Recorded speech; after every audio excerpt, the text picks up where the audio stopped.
बोली श्रीमद् भागवत कथा की जय। परोपकार की भावना ही अति साधक के लिए उसके साधन में बाधक होती है। परोपकार में पचड़े में अधिक मत फंसो। वैसे तो परोपकार करना कभी सभी धर्म है, परंतु परोपकार ऐसे तो ना दिया जाए कि जिससे प्रभु का विस्मरण हो जाए। संसार में मनुष्य कपटी ना बने, किंतु अति सरल भी ना बने। परमात्मा का ध्यान कदाचित ना हो सके तो कोई बात नहीं है, किंतु मित्र कभी भी शत्रु बन सकता है। भरत जी का प्रारब्ध ही हिरण्यबाल के रूप में समान आया। प्रारब्ध को तो पहले झेलना ही पड़ता है। ज्ञान होने के पश्चात वासना नष्ट ना हो सके तो ज्ञान दृढ़ नहीं हो पाता। ज्ञान को दृढ़ करने के लिए प्रथम वासना को नष्ट करना आवश्यक है। वासना में फंसा हुआ मन हुआ है भरत जी वैसे तो महाज्ञानी है, किंतु ज्ञान होने के बाद भी यदि मन वश में ना हो तो ऐसा ज्ञान स्थिति नहीं हो सकती है। जब तक ज्ञानी मन और वासना का नाश ना कर सके तब तक उसकी भक्ति और ध्यान में स्थिरता नहीं आ सकती। वासना के वेग में कई बार ज्ञान बह जाता है, जो वैराग्य के बिना गृह त्याग करता है और वन में भी नया संसार बसा लेता है। भरत जी ज्ञानी है, किंतु वासना में प्रासंगिक नहीं हो सकी। घर में रहकर भी वैराग्य की पूर्णता प्राप्ति के पश्चात भी गृह त्याग करो। ज्ञानी के दो प्रकार है, जिसके अधिक उपासक की है वह है कृतोपासित ज्ञानी।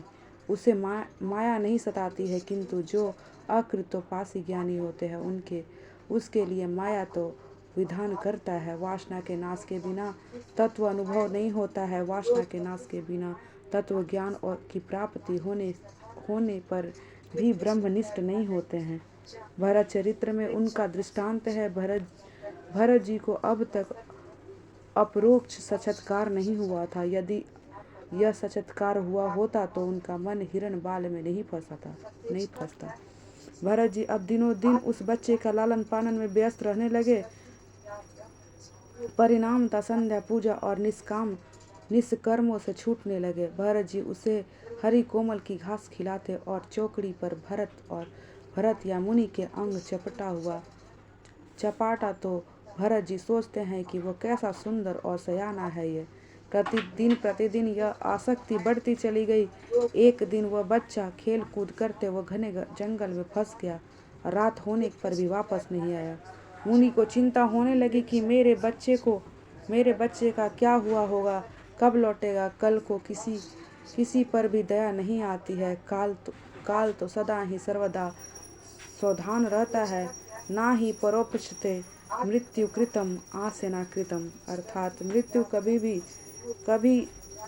कभी यह नहीं सोचती है कि इससे अपना कार्य समाप्त किया है या नहीं किया है।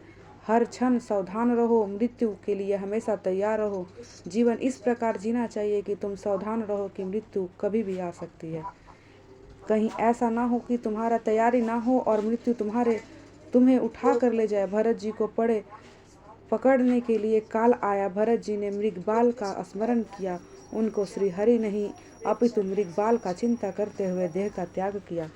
इस मृगबाल के लालन पालन करने से भरत जी का आत्मस्वरूप और विस्मरण हो गया, परंतु मृत्यु के समय माँ बाल मृग का चिंतन करते समय के कारण ही अगले जन्म में मृग का शरीर मिला। मनुष्य अगले जन्म का अर्थात पुण्य जन्म की तैयारी अपने लिए जन्म में करता है। इस जन्म के बीज मिलता है, फल नहीं। पूर्व जन्म का किया हुआ तप निष्फल नहीं होता है। पूर्व जन्म के किए हुए भजन व्यर्थ नहीं होता है। भरत जी को मृग शरीर वाले शरीर जन्म में पूर्व जन्म का ज्ञान था।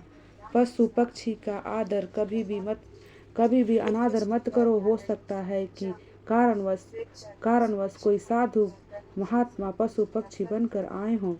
अहिल्या जैसी कोई महासती पत्थर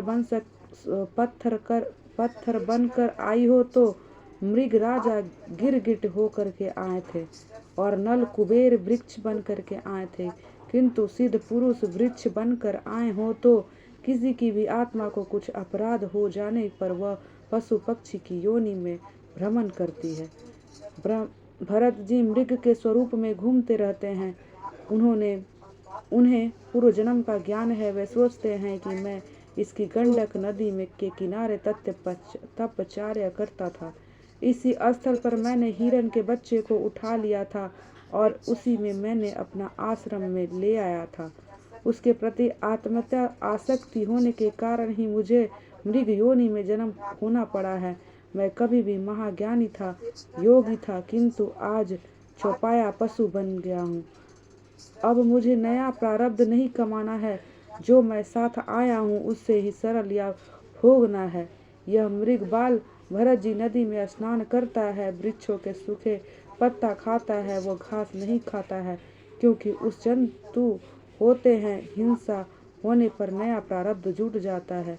इस मृग देह में भी वे एकादशी का व्रत करते थे। प्राचीन काल में भरत में पशु का एकादशी व्रत करते थे। आजकल तो कोई लोग एकादशी नहीं करते हैं। फिर भरत जी ने मृगदेह का भी त्याग किया और एक ब्राह्मण के घर में जन्म लिए। मानव जीवन अतिशय विलासी हो गया है।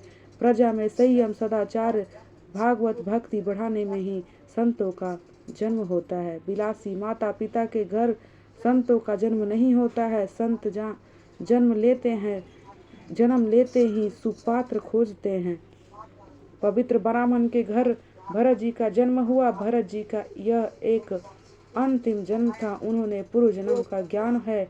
वो हिरण की माया से फंसने के कारण ही उन्हें पशु देह धारण करनी पड़ी थी। पूर्व जन्म में हिरण के साथ बातें करता था, अतः पशु होना पड़ा। अब तो इस जन्म में किसी से भी नहीं बोलूंगा। एक बार भूल हो गई, अब तो मैं बड़ा सावधान रहूंगा। बचपन से ही भरत जी भक्ति के रंग में रंगे रहते हुए शास्त्र के अंतिम जन्म के कुछ क्षण बताया है। बाल अवस्था में ही जिसे भक्ति का रंग लगे तो मानो कि उसका वह अंतिम जन्म है। जिसकी बुद्धि में काम छोड़ा हो उसका भी अंतिम जन्म होता है। जब तक बुद्धि में काम है तब तक मान लो कि उसे अभी जन्म लेना बाकी है। प्रत्येक वस्तु में भागवत दर्शन करो, उसका वह जन्म अंतिम है ही।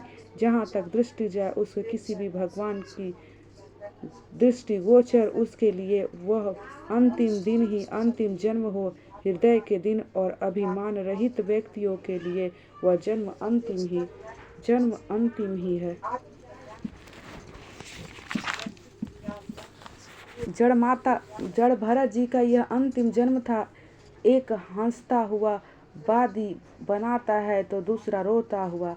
साधारण व्यक्ति जीव वासना के अधीन होकर के संसार में आता है तो सतत भागवत इच्छा में भागवत कार्य के लिए संसार में आते हैं। प्रमाण और प्राधान के आकर्षित करने वाला व्यक्ति संसार की दृष्टि में चतुर है, किंतु यह कला तो एक समान स्त्री के लिए भी सहजिक है। सांसारिक दृष्टि में संत जड़ होता है, परंतु आनंदमय चेतन प्रभु का भूल करके सांसारिक सुख में फंसा हुआ मनुष्य तो सचमुच जड़ है। प्रभु प्रेम में मस्त देहभान से अज्ञान महापुरुषों को जड़ कैसे होता है। किंतु संसार के विपरीत अमान्य के कारण ही सांसारिक लोगों में भरत जी का नाम जड़ भरत रखा गया था। लोग जड़ भरत जी की मूर्ख कहते थे तो भरत जी सोचते थे कि लोग मुझे मूर्ख मानते तो इससे बुरा भी क्या है। पूर्व जन्म में ज्ञान था, प्रदर्शन करने गया तो दुखी हो गया। ज्ञान अन्य के उपदेश देने के लिए नहीं, ईश्वर का आराधना करने के लिए है।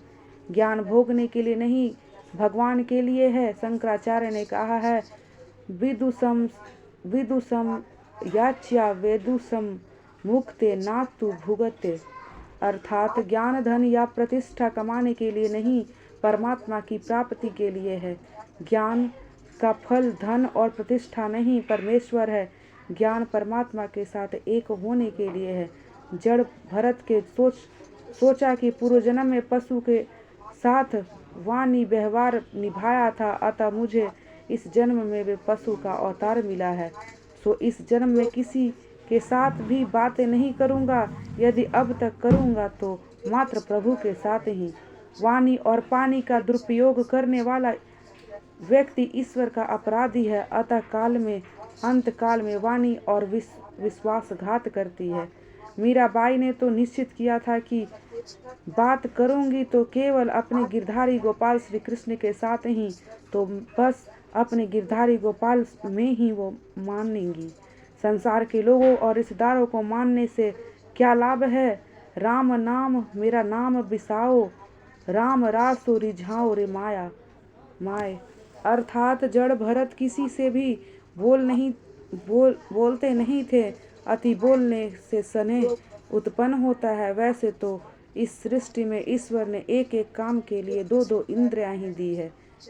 एक आँखों से भी देखा जा सकता था, फिर भी दो आँखें दी है, किंतु एक ही जीभ को दो काम करने पड़ते हैं, बोलने के लिए और खाने के लिए। अतः जीभ अधिक अंकुश की आवश्यकता है। दूसरों से बात करने के लिए, प्रेम कर